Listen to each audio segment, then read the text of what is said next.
अस्सलाम वालेकुम। कहानी को आखिर तक पूरा सुनिएगा और अगर आप चैनल पर नए हैं तो सब्सक्राइब ज़रूर कीजिएगा। खूबसूरती और नफासत से सजे कमरे में स्टेज पर बैठी दुल्हन ने गरूर से गर्दन उठाकर अपने इर्द गिर्द का जायजा लेते हुए इत्मीनान का सांस लिया। आखिर ये सब हासिल करने के लिए उसने 7 साल का बंदवास काटा था और कड़ी तपत से आँख की थी। फिर जाकर ये दिन देखना नसीब हुआ था। दरवाजे पे आहट हुई तो दुल्हन की बेताब और मुंतज़िर नज़रें दरवाजे की जानिब उठी। बस कर तो ज़रियाब, और कितना मारोगी इस गरीब को। आसिया बेगम जो ज़रियाब की माँ थीं, उन्होंने 11 साला ज़रियाब के एताब से 6 साला कमज़ोर सी मुलाज़मा को बचाते हुए कहा, उसकी जुर्रत कैसे हुई हमारी गुड़िया को हाथ लगाने की? हम इसके हाथ जला देंगे। 11 साला गरूर और तकब्बुर के फिक्र ज़रियाब ने गरम गरम मिस्त्री से उस गरीब के हाथों पर लगाने की कोशिश की, जिसे बरवक्त आसिया बेगम ने नाकाम बना दिया और उसके हाथ से इस्त्री पकड़कर एक तरफ रखते हुए कहा, बड़ी बात है ज़रियाब, क्या हुआ? तो इस गरीब ने तो तुम्हारी गुड़िया को हाथ लगा दिया। ये कोई गुनाह तो नहीं? अगर तुम्हारी है भी तो माफ़ करना सीखो। उन्होंने गुस्से से कहा तो ज़रियाब बोले, हम किसी को माफ़ नहीं करते, हम बदला लेते हैं। हम चौधरी हिदायत अल्लाह की इकलौती बेटी हैं, कोई मामूली लड़की नहीं, कोई हमारी बराबरी नहीं कर सकता। ज़रियाब ने गुस्से से बचकर जाते हुए मुलाज़मा को देखकर कहा, तौबा करो तौबा ज़रियाब, अल्लाह ताला को गरूर पसंद नहीं है और उसकी नज़र में सब इंसान बराबर हैं। आज हम माफ़ करेंगे तो कल वो हमें माफ़ करेगा।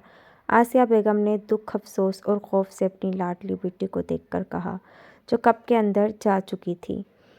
चौधरी हिदायतुल्लाह और चौधरी हयातुल्लाह 2 ही भाई थे। उनकी कोई बहन न थी, बल्कि 4 नस्लों से उनके ख़ानदान में कोई बेटी न थी। चौधरी हिदायतुल्लाह बड़े थे और उनके 2 बेटे फवाद और जवाद थे, जबकि चौधरी हयातुल्लाह जो छोटे थे, उनका एक ही बेटा शाहनवाज़ था।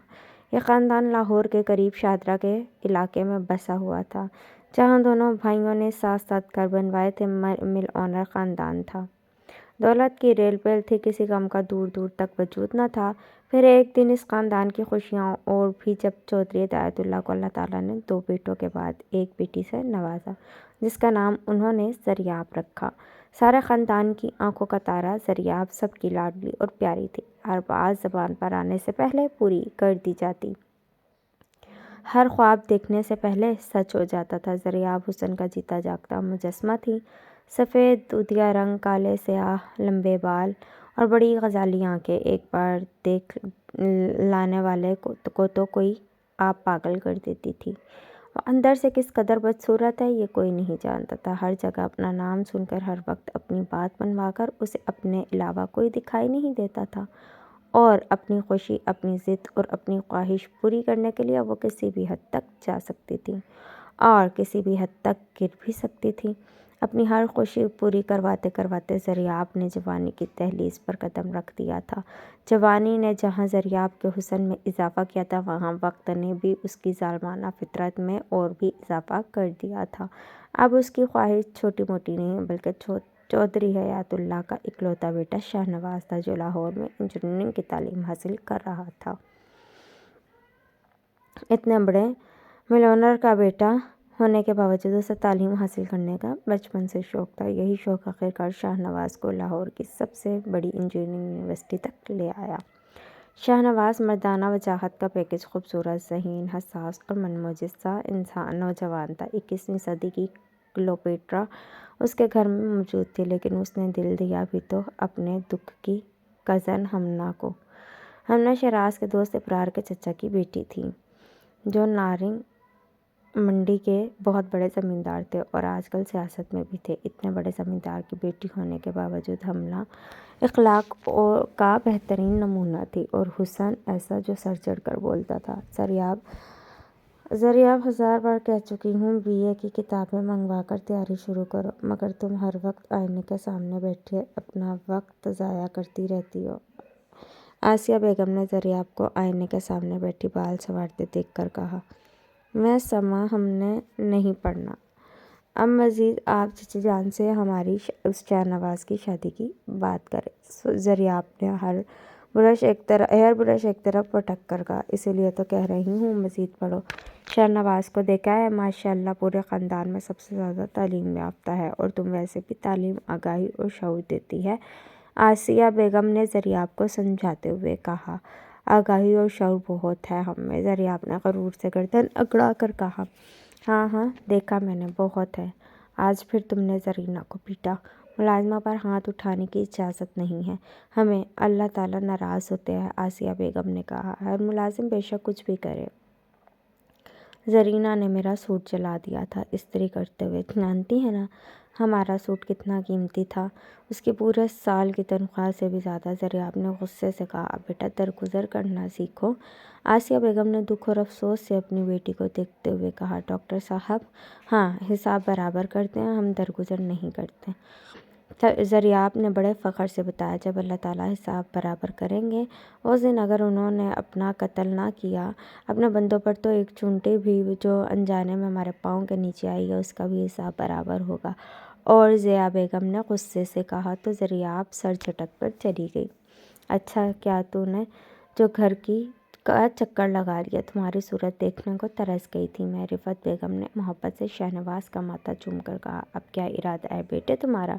چودھری حیات اللہ نے بیٹے کو گلے لگا کر کہا، اب اسلام آباد رہتا ہے بابا جان، وہاں سے جاب کا لیٹر آیا ہے۔ شہنواز نے مسکرا کر کہا، جب میرا تو خیال تھا تم تعلیم مکمل کر کے بزنس سنبھالو گے، جاب کا کب سوچ لیا تم نے؟ حیات اللہ نے پوچھا، بابا جان یہ تو پہلے ہی طے تھا کہ میں جاب کروں گا، خواب ہے نا بزنس سنبھالنے کے لیے، پھر میں کبھی کبھی آفس آیا کروں گا۔ شہنواز نے کہا، بیٹا میں کب تک ہوں، میرے بعد تم نے یہ سب دیکھنا ہے؟ حیات اللہ نے کہا، اللہ نہ کرے بابا جان، جو آپ کو کچھ ہو، آپ ہیں تو میں ہوں۔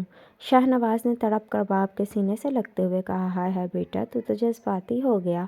رفعت بیگم نے ہنستے ہوئے کہا اور شہنواز سے بولی، چلو اب آ ہی گئے ہو تو تمہاری شادی کی بھی بات کر لیں، مجھے تو بس تمہارا ہی انتظار تھا، اب کل ہی بھابھی کی طرف جا کر شادی کی بات کرتی ہوں۔ رفعت بیگم نے خوش ہو کر کہا۔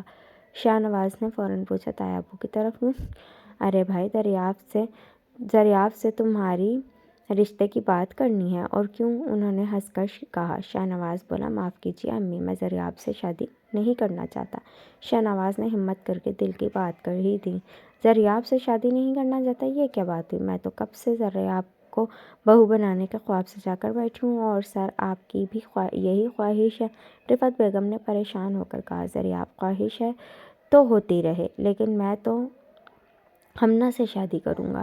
شہنواز نے تیز لہجے میں کہا تو حیات اللہ بولے، بیگم مجھ سے بھائی صاحب نے ایسی کسی خواہش کا اظہار نہیں کیا۔ ہاں اگر شہنواز کی کوئی اور پسند نہ ہوتی تو زریاب کو بہو بنانا میرے لیے بھی خوشی کی بات ہوتی، لیکن اب سب سے پہلے میرے بیٹے کی خواہش ہے، حیات اللہ نے کہا۔ تو رفعت بیگم بولی، میں کہاں سارے، آپ تو خاندان کی بچی ہی ہے، دیکھی بھالی یہ لڑکی پتہ نہیں کون ہے، کس خاندان سے تعلق ہے اور عادت کیسی کیا معلوم، انہوں نے فکر مند ہو کر کہا۔ تو شہنواز بولا، امی آپ فکر نہ کریں، ہمنا بہت اچھی ہے، میرے دوست کی کزن ہے، اس کے والد نارنگ منڈی کے زمیندار ہیں اور آج کل سیاست میں ہیں۔ ملک عالمگیر شہنواز نے ہمنا کا غائبانہ تعارف کروایا۔ ملک عالمگیر نے، انہیں تو میں بہت اچھی طرح جانتا ہوں۔ ارے واہ، خاندان تو بہت اعلیٰ ہے، اللہ کرے بہو بھی اچھی ہو۔ حیات اللہ نے خوش ہو کر کہا، نہیں یہ نہیں ہو سکتا، شہنواز لے رہا ہے صرف میرا۔ زریاب نے بیش قیمت گلدان ڈریسنگ ٹیبل کے شیشے میں مار کر کہا، جو ایک زوردار آواز سے ٹوٹ کر بکھر گیا۔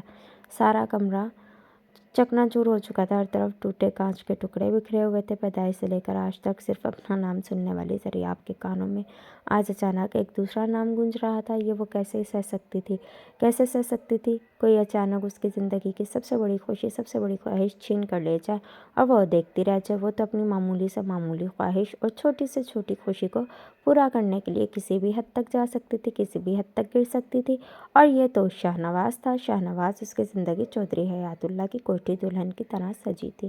اس کے اکلوتے لاڈلے بیٹے شہنواز کی آج شادی تھی۔ آج 2 دن ہی نہیں، 2 بڑے خاندان بھی مل رہے تھے۔ ہم نے اپنے ماں باپ کی دعاؤں کے ساتھ بیش قیمتی چیزیں طلب تھی۔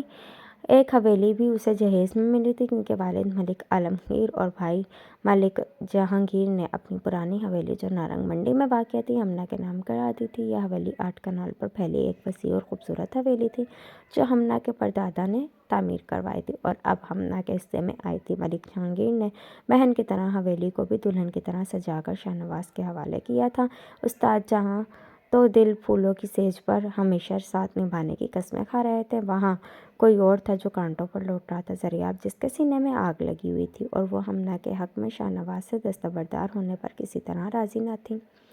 کسی بھی طرح کچھ بھی کر کے مجھے اماں کو شاہ نواز کی زندگی سے نکالنا ہوگا، اور یوں نکالنا ہوگا کہ اس جرم کی سزا ہمنا دے گا۔ وہ تڑپ تڑپ کے جیے گی اور تڑپ تڑپ کے ہی مرے گی۔ ایسی بھیانک اور تکلیف میں اسے کہ مار بھی ڈر جائے گی۔ مجھ سے ہر گزرتے پل میں یہ احساس ہوگا کہ اس نے اپنی زندگی کی کتنی بڑی غلطی کر لی، ایسی غلطی جس کی سزا موت ہے، صرف موت۔ ضریاب نے دونوں ہاتھوں کی مٹھیاں بند کر کے اپنے آپ سے کہا، یوں جیسے وہ تصور میں ہمنا کو سل رہی ہے، اپنے آپ کا حملہ تقدیر کا کاتب سمجھنے والی کہ نہ جان سکی کہ کہیں کوئی اس کی بھی تقدیر لکھ رہا ہے۔ قسم کھاتی ہوں چھوٹی بیوی، اپنی ماں کی قسم کھاتی ہوں، میں نے آپ سے انگوٹھی نہیں چلائی، خدا کی قسم میں نے نہیں چرائی۔ آہ رانی نے سسک کر کہا، مگر ضریاب کہاں ماننے والی تھی۔ بڑی بے دردی سے وہ رانی کو چابک سے پیٹ رہی تھی۔ پانی ڈر سے تڑپ کر رانی نے پانی مانگا، بے شرمو پانی دے اسے۔ دریا میں تو شرکوں نے حیران ہو کر ضریاب کو دیکھا کہ اچانک اس ظالم جلاد کے دل میں رحم کیسے آیا۔ بھاگ کر وہ گلاس میں پانی لایا اور رانی کے ہونٹوں سے لگانے لگا۔ رکو آپ نے روکا۔ رانی نے حسرت سے ہونٹوں سے کھاتے پانی سے بھرے گلاس کو دیکھا۔ ایسے نہیں، اسے میرے جوتے میں ڈال کر پانی دو۔ ضریاب میں پاؤں سے اپنی بند پمپ بھی اتار کر کہا۔ شرفون حیرت سے اور دکھ سے ضریاب کو دیکھا۔ برفی میں پانی ڈال دیا اور یعنی کیا؟ رانی نے تڑپ کر درد اور آنسو بھری آنکھوں سے آپ کو دیکھا اور جوتے میں ڈالا ہوا پانی پی لیا۔ ہاتھ چرانے ضریاب کے ملازمہ ضریاب کے شکار بنی، کیونکہ ضریاب کی ہیرے کی انگوٹھی نہیں مل رہی تھی۔